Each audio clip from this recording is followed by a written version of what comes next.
Welcome back, Battlers. You're listening to STADIUMCAST, a Pokemon Go PvP podcast, part of the Pokemon Professor Network, brought to you by GO Stadium. I'm AJ, and with me today is WildSusanBoyle, aka the Seattle Ultimate Showdown champion. Welcome. What's a good way to call you? By first name, perhaps? My name's Chaz in person, so a lot of people actually call me Susan. Oh, really? Either way is fine. How'd you come up with the name WildSusanBoyle? Well, I started playing other games like everybody else. I think it started when I was playing Counter-Strike, and for Steam, you can really pick any name you want, and I wanted to be SusanBoyle just because it was popular at the time. Mm-hmm. And I guess SusanBoyle was taken, so I had to think up of something creative, and I picked WildSusanBoyle, and it was that ever since. It just stuck, huh? Yep. Wow, Counter-Strike. It's been a minute since I've played Counter-Strike myself. So you said you started with other games. Did you start with Pokemon outside of Pokemon Go? I actually stopped at Season 4, Generation 4, and okay. I don't really know anything past that point. Last time I played it was Pearl. Where did it start for you? I had Crystal way back then. Oh, same. Yeah, I started with Crystal as well. What'd you choose for your starter? I think it was Charmander. Oh, with Crystal? Wasn't that Gen 2? Oh, right. It was probably Chikorita then. Oh, interesting. Yeah, I think I'm pretty sure I went with Cyndaquil, and then at some point I circled back to the Gen 1 stuff, but that's awesome. So, you went through the main series games. You said you stopped for a while, and then Pokemon Go was released. Did you start from pretty much day one, and you were having kind of like your own playstyle before PvP launched?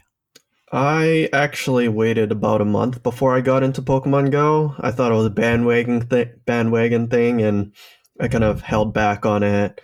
I also didn't have any data at the time, so I kind of got into it slowly, but over time I played for an entire year, starting I think November, and I played on Wi-Fi alone. Oh wow. And what was your play? Probably your play style was more on the casual side if you were only on Wi-Fi?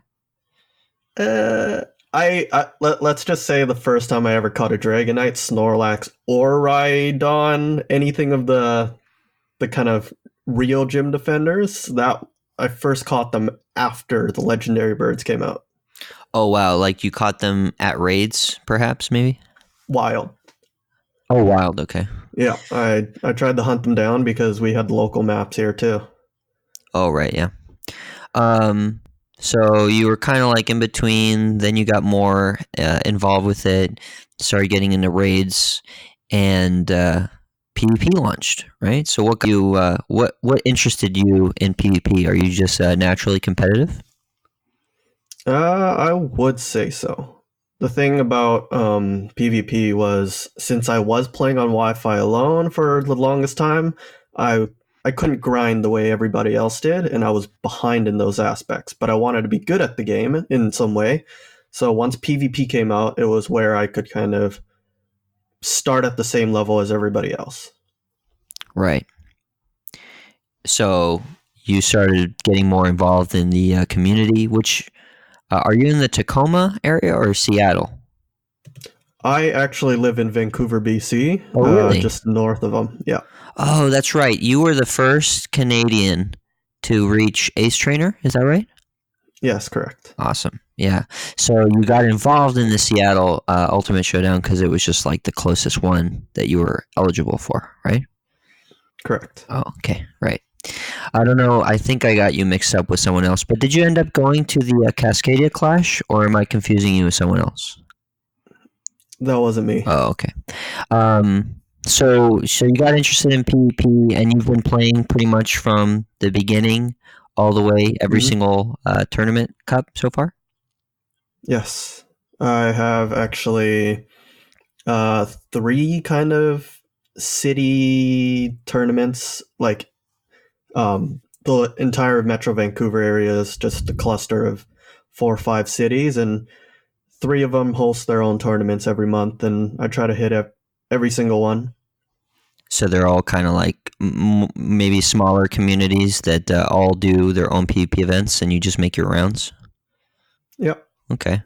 What's the competitive scene like there? Is it pretty tough? Um, there are really competitive players scattered around like the different areas. I'd have to say Kitsilano, which is kind of like a sub area of Vancouver, uh, like further west along the waters. They have kind of like the largest group, and they do attract the most competitive players. So I go there for my like weighted cup for my big competition. How big of a tournament size are we talking here? We at first on the first in January, I think we managed 20 people, and then over the months we capped out at around 45, Oh, 50, damn, that's pretty good. and 45 to yeah, 50. and now it's kind of dwindled a little. Yeah, well, it should pick up again now that the theme cups for season 2 should start rolling out again. Hopefully, Yeah. Oh, what's been your sort of favorite meta so far? I mean, since you've played from beginning to end. I actually was really fond of the post Claydol Nightmare Cup. The post Claydol, but pre Gardevoir? Okay, Yes. I see. Yeah, because Earth Power made Claydol a little bit more interesting. Is that what you're referencing, right? The Earth Power Claydol? Yep. Yeah. Although Earthquake with extrasensory Claydol was a bit of a hidden gem before Earth Power was available, right? Yeah. The thing with Claydol, you want it as a confusion user, and there's not really a reason why you would take away from that um, the confusion damage just to try to build more energy, because it has a primary role as a anti-fighter, and kind of with Poliwrath, Ice Punch, and all those other mons with super effective moves. That's it. It was kind of one of those what Quagsire move should I have kind of mons. It's like, which fast move should Claydol really have? And what do you run on it? What did you run on it after Earth Power was released? I ran Confusion. Earth Power made it so much better because of that shorter timer. So it was kind of like having Earthquake without compensating with the lower uh, straight fast damage. Okay, so what was kind of like your why was Nightmare so popular for you? It really let people choose different types of mons, because there was a very specific type of categories everything fell into. There was the dark types, there was the poison dark types, there was the poison types, there was the confusion users, and because there were so many of things that fit those roles, every team had a different like uh, kind of variety, and not everybody had Legacy Hypno either. And there were people who were using Umbreon versus Alolan Raticate. There were so many choices that people got to choose from. Yeah, although I guess the typing, the core typing relationship was ultimately the same. There was a few Yeah. sort of mold breakers, if I recall. The dark poisons are always going to be in that category. Lucario was a bit interesting. If it landed a Shadow Ball on its counters, it did okay. Yeah. But really, Gardevoir just messed that up so much that it's probably one of the most widely unpopular metas within the competitive tier of PvPers. Would you agree with that? Yeah, everybody was moaning and groaning during the competition. Who ended up winning the Nightmare tournament? Do you remember? Ramberto. Ramberto. Yeah. And what did you end up running for that one? I didn't know what to pick, so I ran double steel, double fighter, and Drapion as my primary Gardevoir Yeah. counter. With bite or infestation? Yeah. Yes. Bite was the only way it could take down Yeah. Gardevoir. Bite's pretty solid. Once you stack up that damage, you get a few Aqua Tails or Crunches in, depending on what you're up against. And it's a pretty solid one. I'm not a big fan of Nightmare myself, but I could see the appeal of what you're talking about. There's a lot of diversity in the lineups. Um, would that mean you're also somewhat of a fan of Twilight due to that same kind of diversity aspect to it? I never actually won a Twilight Cup back in February, so not the biggest fan. But it was the most popular cup once it came back for Mirror Cup, and arguably so, because there is a lot of kind of skill required. There's no Pokemon that I think has over a 60% win rate. So it is much more diverse than the rest of the cups. I think Golbat comes pretty close, but it's not even as popular as some of the others in its same category.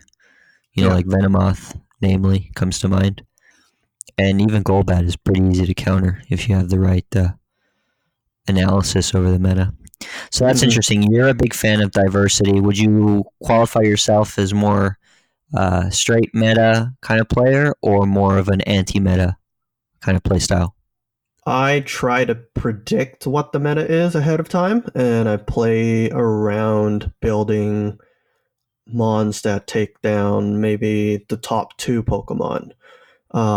For Kingdom Cup, I believe, I refuse to use Bastiodon for most of my tournaments. You're a Steelix user then. No, I actually didn't Oh, run any. interesting.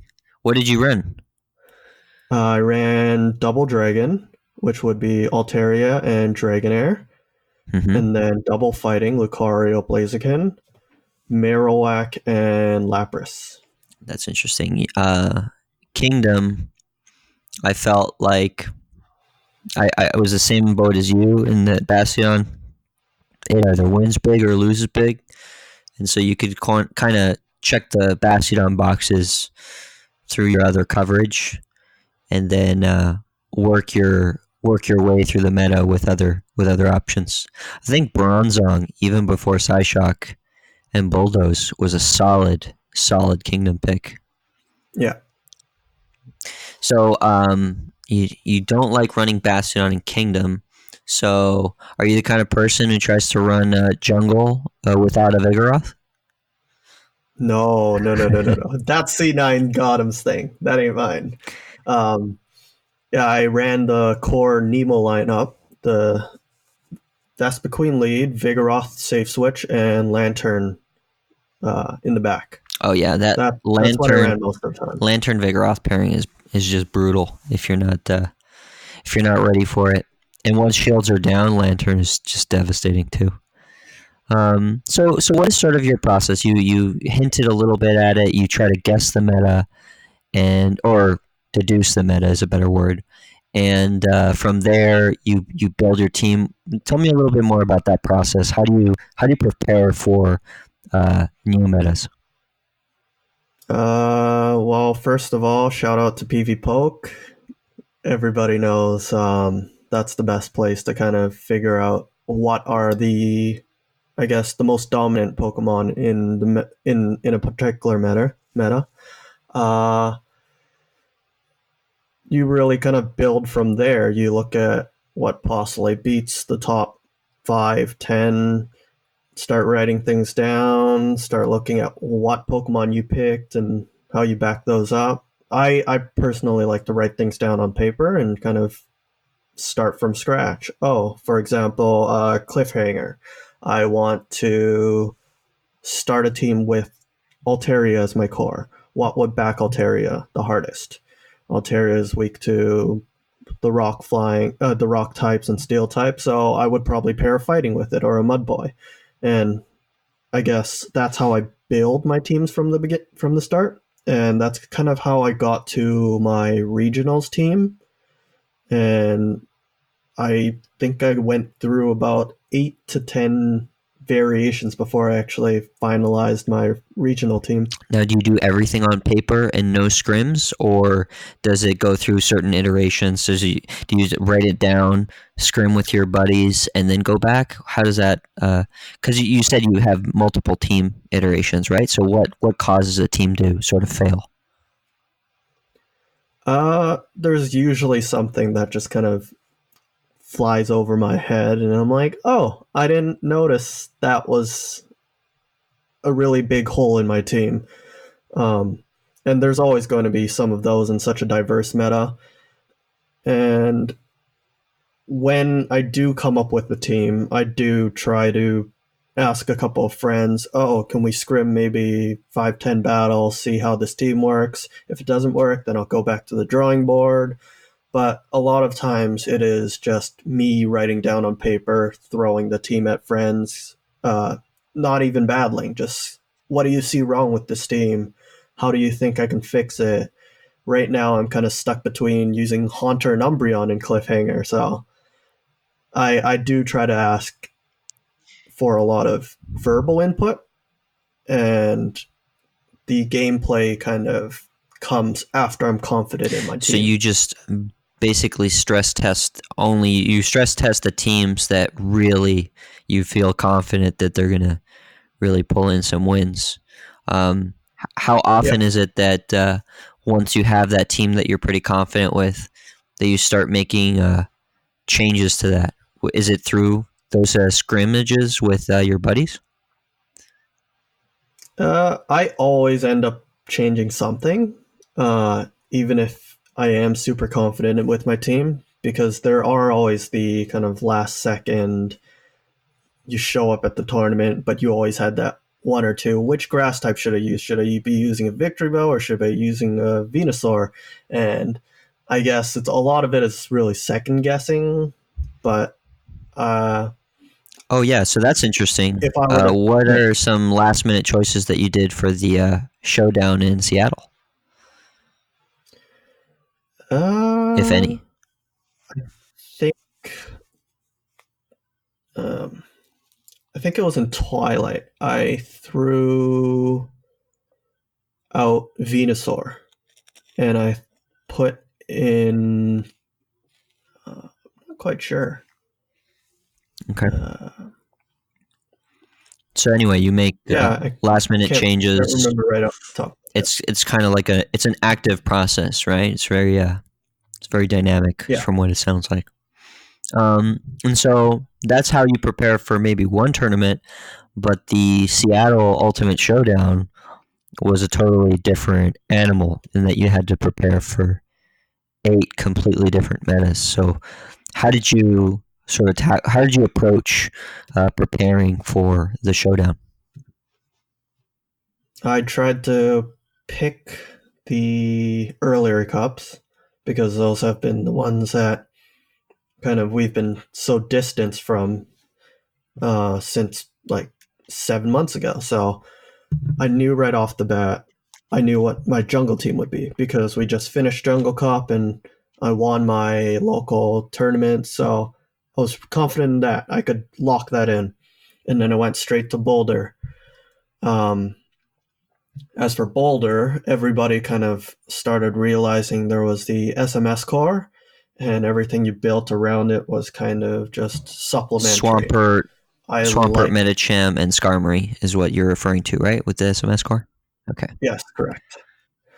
Gallade seemed like the most popular alternate Medicham pick, anti-Medicham pick, so that was an insta-lock-in. You got to choose between Confusion and Charm, and it has different roles. And the other two really is kind of preferential. It didn't really matter if you even had those two extra Pokemon or not. And then I kind of started working my way through Twilight, Kingdom, Tempest, and then It also helped that my local community had hosted a early boulder tournament as well as an early Tempest.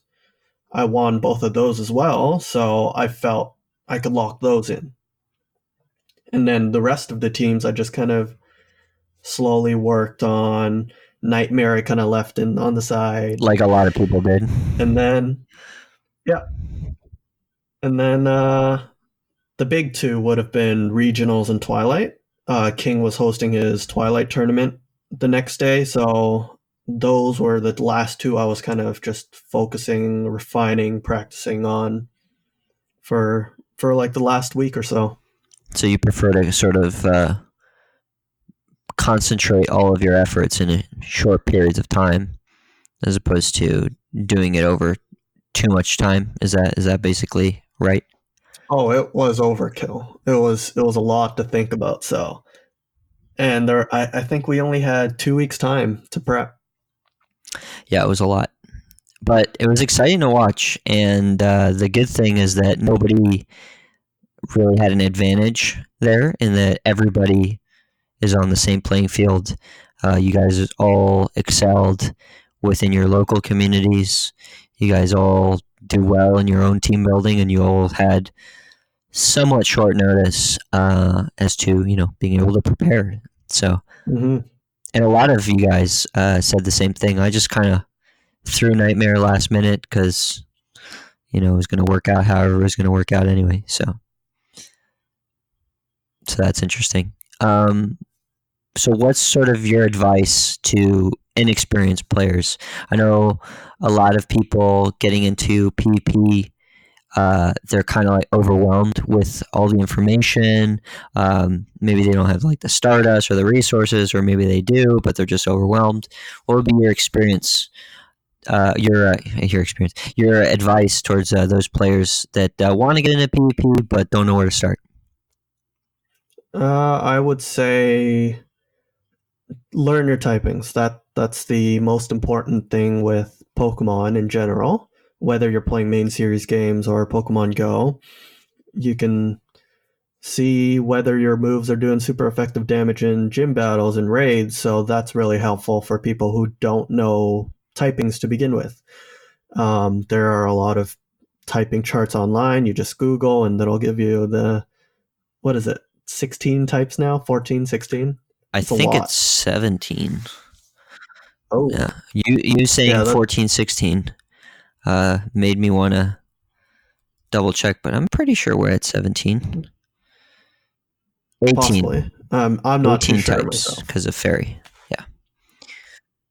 Yeah, so you're going to have to memorize kind of 18 times 18 types. So that's where I would say most people should start. Um, that way you can simplify, oh, I have a water type, beats fire, loses to grass, instead of thinking each specific Pokemon, which beats which. Um, and then you can build on from there, looking at YouTubers, websites, simulations, and obviously battling with other people is probably the most beneficial way to practice PvP. There's even the rocket battles, which are actually highly difficult for unexperienced players. Yeah, for sure. I think the typing, even players that have experience with it, you start getting into the more nitty gritty typings, then it becomes a little bit more challenging. Obviously, everybody knows that water beats fire, grass beats water, etc. But when you start to get into like the more nuance, okay, I'm using a bug move against this fairy type. Like, so he resists, right? Yeah, okay, he resists, but then the other way, it's neutral damage. So those typings in the main series games were a little bit less popular. So there's a few different Yeah, reasons why people are less familiar with them. So that's interesting. You would say just start with typings, then get into practice, and then start maybe making some investments as far as team goes. Okay. correct. Um, So, kind of looking back at season one, you've had quite the success. Number one player in Canada, or first player in Canada to get to Ace Trainer.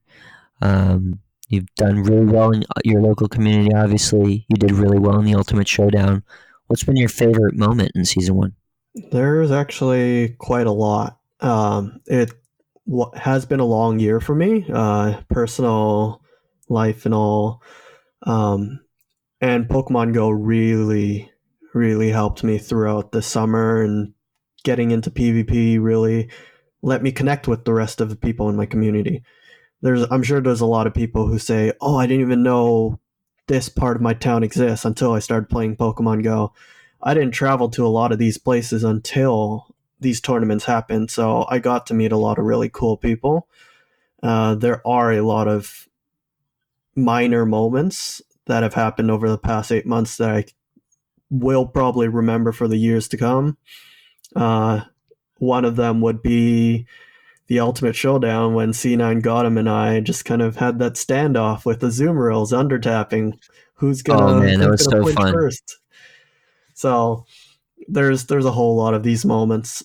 I guess my biggest kind of I was the most excited about PvP back in January, probably, because it was new, it was exciting. I got to meet everybody for the first time, and wherever I went, I was kind of I was I wanted to test the waters. I wanted to know how I was doing. I wanted to know if I had a chance to become the best. Like I said, I was kind of late to the game and slow to start, so I wanted to be kind of. I was a competitive player, so I wanted to be at the very top somewhere. And I had won a unranked tournament for Boulder, and then two ranked tournaments, and then I went to the Kitsilano community for the large end of the month tournament. And I kind of walked in the room, and there was another guy named Sensationalist, and he was kind of known for winning tournaments nonstop in his community. And then we kind of like looked at each other the moment we walked in the room, and I just kind of yelled, "Who's Sensationalist?" And then he just goes like, he looks at me back and he's like, "You must be WildSusanBoyle." And it was this really kind of epic stare down moment in real life. And I was like, this is what I want my life to be. That's funny. That is pretty amazing. I actually am ultra friends with that player, and Oh, he's pretty good. Yeah, he knows what he's doing. But it's kind of like in the main series games where you get the little exclamation point, the stare. Two yeah. battlers looking at each other. And were you guys paired up in that tournament? We got paired up in, I think, round three or round four. I think it was 4 rounds, which would be the semi final round. And And how did it then go? uh, it was actually really close because he ran double Skarmory. I had to throw my Skarmory at his first Skarmory, and then my Steelix at his second, and then I had Hitmonchan in the back. And this was the round three of our set. And I won because I knew that you could conserve energy when you swap out. He wasn't aware of that. So I came back out with my Hitmonchan and Fire Punched his Skarmory, and we I won by one turn. Wow, wow, that's amazing. So Hitmonchan coming in clutch. Was this a Boulder original? Yes, I didn't Okay, even run Metacham either. wow, that's amazing. Yeah, Boulder was interesting. A lot of people towards the end running double Skarmory was a very popular tactic. So Mm-hmm. I'm sure you were glad you brought your Steelix for that particular match. So that's a really cool sort of experience going into season one. Now you have a lot more scrim partners. Certainly, you've made a name for yourself, put yourself on the map. What are you looking forward to the most in season two?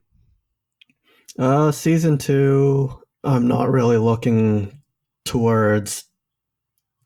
I can't say I'm not trying to get back into Ace, but I don't have as much time as I did in season 1.